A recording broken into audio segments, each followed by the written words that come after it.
इनकलाब जिंदाबाद साथियों, जय जोहार, भारत माता की जय। जैसा कि आप देख रहे हैं कि लंबे समय से चिता आंदोलन के रूप में हमारे पन्ना जिले जो बुंदेलखंड का एक बहुत ही अमूल्य हिस्सा है, छतरपुर जिले और हमारे बांदा जिले और ये केन बेतवा लिंक परियोजना के माध्यम से किस तरीके से अन्याय हम सभी लोगों के साथ हो रहा है। लगातार कई दिनों से हमारे बड़े भाई अमित भटनागर जी, दिव्या अहिरवार और तमाम ग्रामीण वासी जो अपने हक की लड़ाई के लिए लड़ाई लड़ने के लिए आज हमारे अपना संघर्ष कर रहे हैं, उनका नारा ही यही है, न्याय दो या मार दो। आज मुझे लगता है कि बुंदेलखंड की ये स्थिति हो गई है कि हमें जो है जीवित रहने का हक नहीं दिया जा रहा है। वो चाहते हैं कि हम मर जाएं या तो यहाँ से पलायन कर जाए, तो ये पूरी हमारी संपदा हर तरीके से लूट करके भाग जाए और हमारे बुंदेलखंड को पूरी तरीके से बंजर कर दें। आज हम लोग अपने बांदा से चल करके इस आदिवासी इलाके के बीच में आए, जहां हम लोग देख पा रहे हैं, इस दर्द को महसूस कर पा रहे हैं, कैसे ये लोग नदियों के बीच में हम लोगों के हक के लिए, हमारे भविष्य के लिए लड़ाई लड़ रहे हैं। हमें भी लगा कि हम लोग भी पहुंचे। आज हम लोग अपने बांदा जिले की तरफ से, युवाओं की तरफ से, अधिवक्ता होने के नाते अधिवक्ताओं की तरफ से, सभी की तरफ से, बुंदेलखंड वासियों की तरफ से, जो युवा है बुंदेलखंड के, आदरणीय अमित भटनागर जी के संघर्ष को समर्थन देने के लिए पहुंचे हैं। और मैं जानना भी उनसे चाहूंगा, वो बताएंगे कि बांदा जिले को इससे कितना बड़ा, क्योंकि अभी बांदा जिले के बहुत सारे लोगों को पता ही नहीं है कि आने वाले भविष्य में उनके साथ कितना बड़ा अन्याय होने वाला है। तिनके तिनके जल के लिए तरसने वाले हैं। ये योजना विकास नहीं विनाश की ओर है। और फिर आदिवासियों को उचित मुआवजा ना देना, बाहरी लोग जो यहाँ पर रहने वाले भी नहीं थे उनको मुआवजा दे रहे हैं और अपना बंदरबाट करे ले रहे हैं।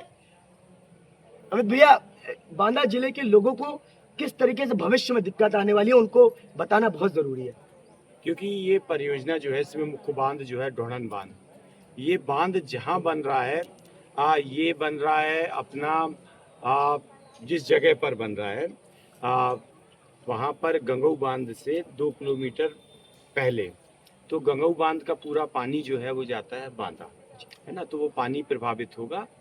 लेकिन अपन ये देखें कि इस नदी का एक स्वाभाविक बहाव है जो बांदा में पहुंचता है।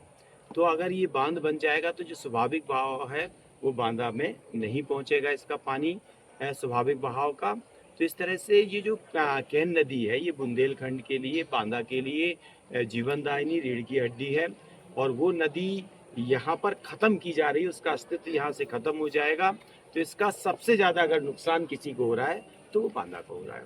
तो दूसरा, अभी देश का सबसे तेजी से तपता हुआ शहर कौन था? बांदा जिला था, है ना। और ये 46 लाख पेड़ जो बुंदेलखंड के फेफड़े कहलाते हैं, अगर ये कट गए तो आप ये देखिए कि बांदा की क्या स्थिति होगी। ये जो 46 लाख पेड़ हैं जो बुंदेलखंड के फेफड़े कहलाते हैं, ये जलमग्न हो जाएंगे, हमेशा के लिए डूब जाएंगे। पन्ना रिजर्व टाइगर जो वन्यजीव हैं वो ख़त्म हो जाएंगे। और इसका नुकसान, अगर जलवायु परिवर्तन 12% बारिश कम हो जाएगी, आप समझ रहे हैं कि पानी का बूंद बूंद पानी के लिए तरसेगा, सिर्फ पानी के लिए नहीं तरसेगा, भीषण गर्मी में मरने के लिए ये तड़फेगा भी, तरसेगा भी, तड़फेगा भी। और हमेशा से जब ये परियोजना शुरू हुई थी, बांदा के बुद्धिजीवी इसमें आगे आए थे, इस परियोजना का विरोध किया था। आज फिर ये परियोजना अपने इम्प्लीमेंटेशन नहीं, ये काफ़ी क्रियान्वयन की दिशा से और आगे बढ़ चुकी है। ऐसे समय में लोग पूरे भारत के, अभी मैं देश भर में दिल्ली गया, देश भर के लोगों से मिला, तो उन सबका ये जवाब था कि बांदा के लोग क्या कर रहे हैं। और मुझे खुशी है कि हमारे छोटे भाई ने और उनके साथियों ने कोशिश की है, और भी कुछ बुद्धिजीवी वहाँ कोशिश कर रहे हैं। और ये कोशिश सिर्फ छोटी सी पहल तो हुई है, लेकिन ये पहल जन जन तक जानी चाहिए, एक जोरदार आवाज़ उठनी चाहिए, क्योंकि ये बात हमारे भविष्य का, हमारे जीवन से सीधे जुड़ा हुआ है। मैं मानता हूँ कि विकास जरूरी है, लेकिन विकास के लिए जीवन जरूरी है और जीवन के लिए पर्यावरण जरूरी है। जब हमारा पर्यावरण नहीं रहेगा, नदी नहीं रहेगी, तो ऐसे विकास का हम क्या करेंगे।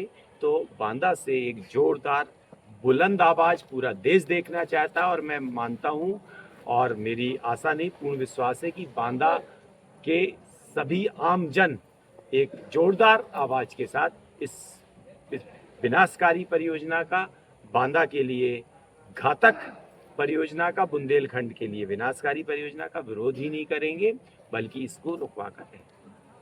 मैं चाहूंगा कि हमारे लिए, इस बुंदेलखंड के लिए, पूरे देश से हर समाज के लोग, कोई जाति और धर्म के नहीं, हर इस देशवासी से निवेदन करना चाहूंगा कि इस आंदोलन को अब अपना मूल समर्थन देने का समय आ चुका है। आप आइए, आगे आइए। देश के, जैसे आपने किसान आंदोलन को आगे बढ़ाया था, आज हमारे बुंदेलखंड के लिए आप स्टैंड लेने का काम करिए।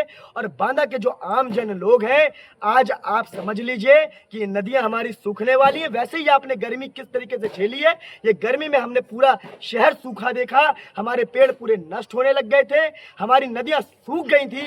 ये बारिश में, अगर इसके बाद जब ये बांध बन के तैयार हो जाएगा, तो तिनके पानी को हम लोग को मांगना पड़ेगा। वो जब चाहेंगे तो छोड़ेंगे, जब नहीं चाहेंगे तो नहीं छोड़ेंगे, और ये बांधा सूख के बंजर हो जाएगा। शायद हम लोग को पलायन कर पड़ना पड़ जाए।